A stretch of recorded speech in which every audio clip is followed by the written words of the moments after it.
In this video, I'm going to show you how to start a fire in several different ways. If you're here to see it Flint and Steel or with a single match, I'll have it all organized in chapters below and you kind of skip where you need to go. The first thing we need to do for every single fire building is to gather the wood. So I'm going to spend a little bit of time talking about how to do that, and then I'll get into how to start the fire.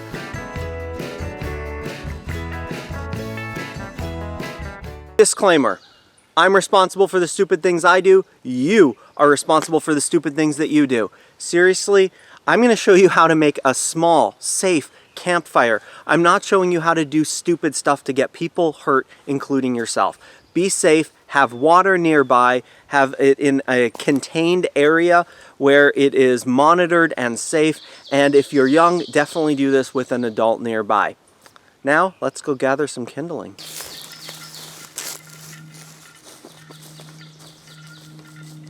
I'm gathering kindling and tinder at arguably the worst time to do that, when there's still dew on the ground in the morning. It's a great time for lighting and doing videos, but it's a terrible time for gathering dry wood. So some of the places I might look would be places like this, where I've got kind of branches up above, keeping the stuff underneath dry. To check whether it's dry, grab it and snap it. If it snaps easily like that, and you can see the inside of it, dry. So this is great. Right here, this is all wonderful. These little guys, perfect. Let me show you an example of something that is not perfect. You can see the color green on this, right? And when we bend it, hear that? It's not snapping. Not a good piece of wood. Another place that you can get some really good firewood, especially dry stuff at a time of day where it might not be dry, is underneath an evergreen. You see here, we've got this type of wood. Listen, can you hear that snap? Here, I'll bring it close. Right? When you've got something small like that that snaps, that's exactly what you're looking for. Underneath an evergreen tree, you'll get a lot of that, and they'll start to be a little bit bigger, which is nice, because that's what you need to actually maintain your fire. And if you're in an area that doesn't have evergreen trees, what I would recommend is birch bark. It's really thin, paper thin, and you can pull it, peel it into strips, or you can go under like juniper bushes and some of those smaller evergreen bushes, and you'll be able to get a lot of that really good stuff.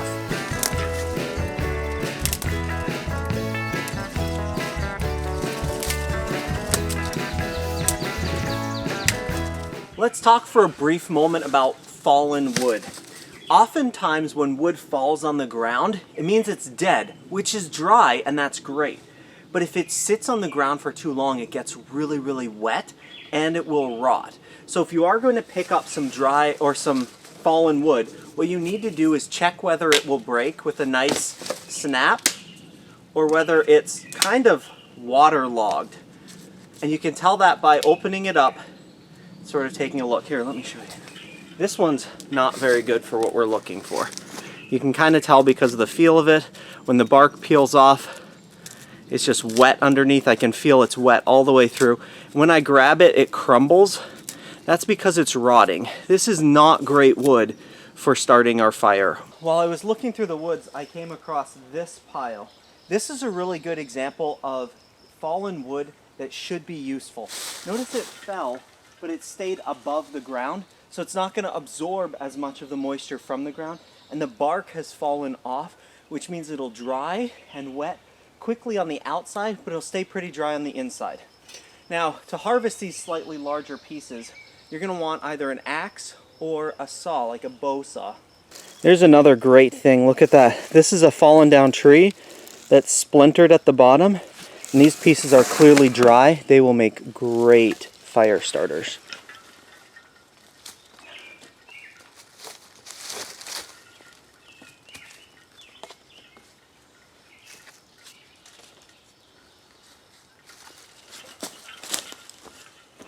So now that I have enough wood, I'm going to start building a fire, and I'll show you how I build it and then a couple of different ways to start a fire. I'd like to emphasize again that the purpose of this video is not to show a full safety how-to on fire forest fire prevention or anything like that. I'm just going to show you how to start a fire. So I'm not doing those typical things that you would do where you would dig a hole in the ground or set rocks around the outside or anything like that. I'm just going to show you at this point. I've gathered the wood. I'm going to show you now how to actually start the fire. I organize my wood from smallest to largest. The smallest of my pieces I put in a pile right next to where I'm going to build the fire. So I'll be building the fire right about there. I've got all my small pieces there. So they're real close and I can quickly feed the fire or set it up how I want it to be.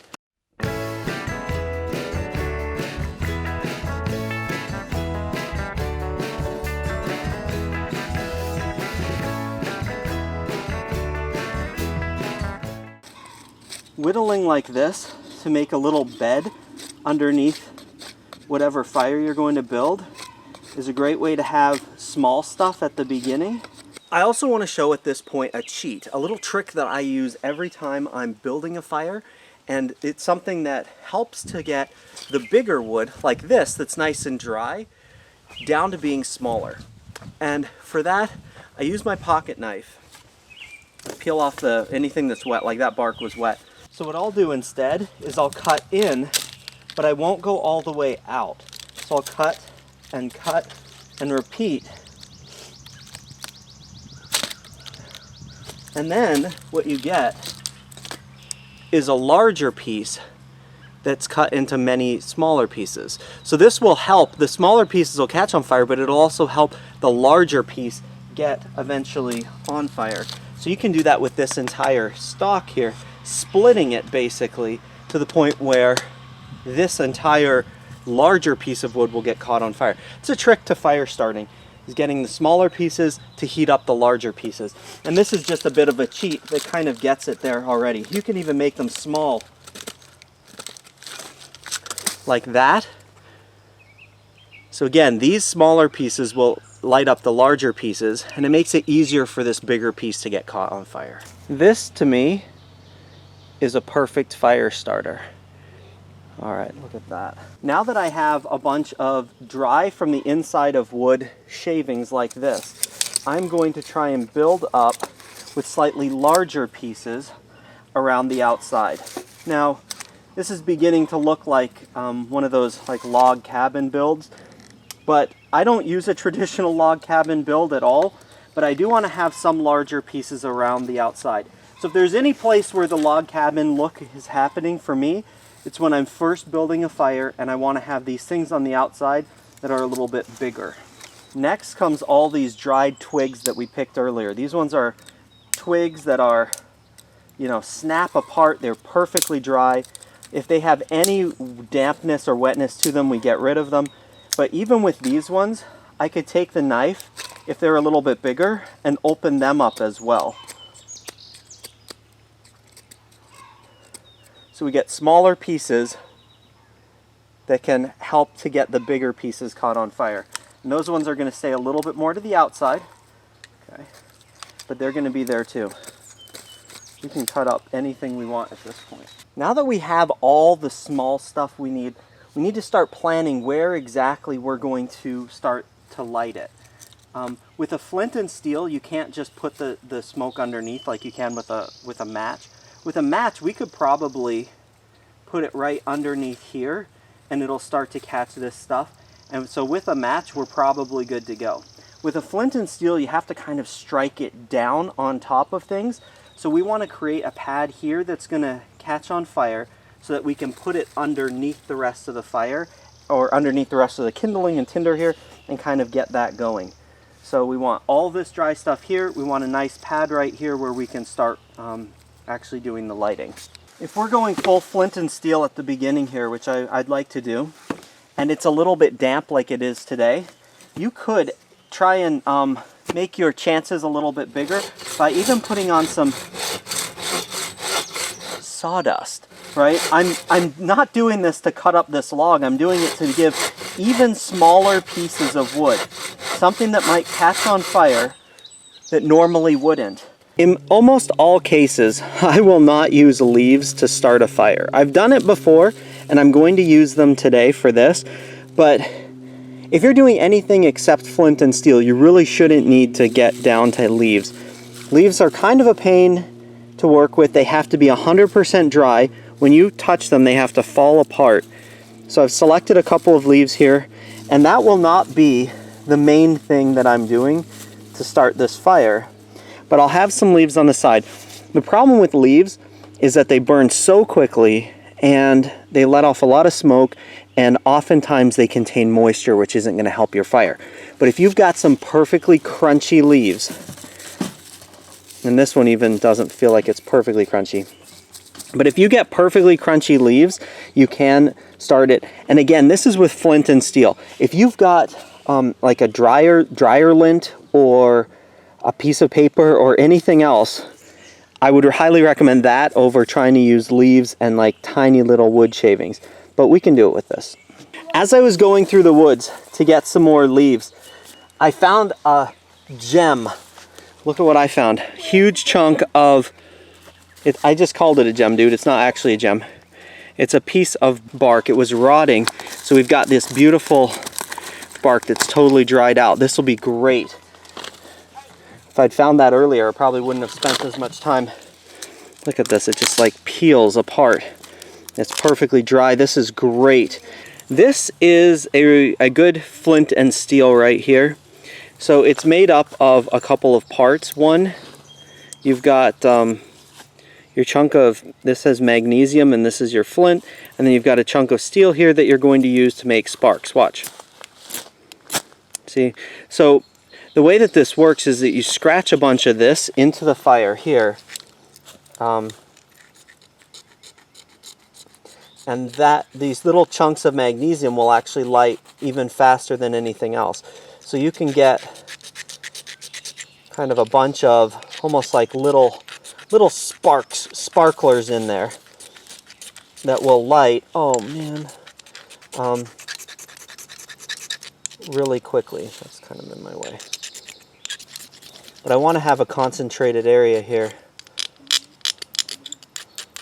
where I'm going to first start sending my sparks, and that's going to be right in there. Let me zoom. All right, so I'm going to make sure I've got lots of that in there and around. I'm going to go ahead and try and spark it. Let's see what happens.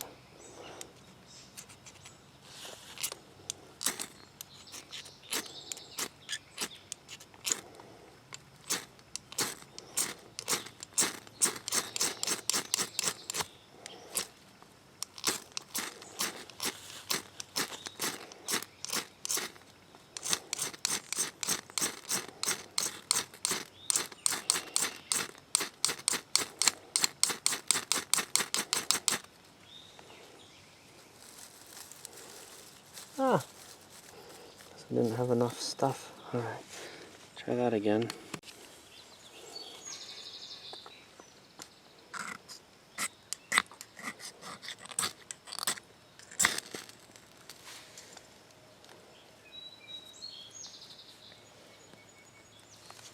Here we go. Oops. Okay, so we've got little pieces on fire. And the thing with fire is that the heat always goes up, so you're going to always put branches into the fire where there's air for them to breathe, but yet the heat catches something else on fire. There we go.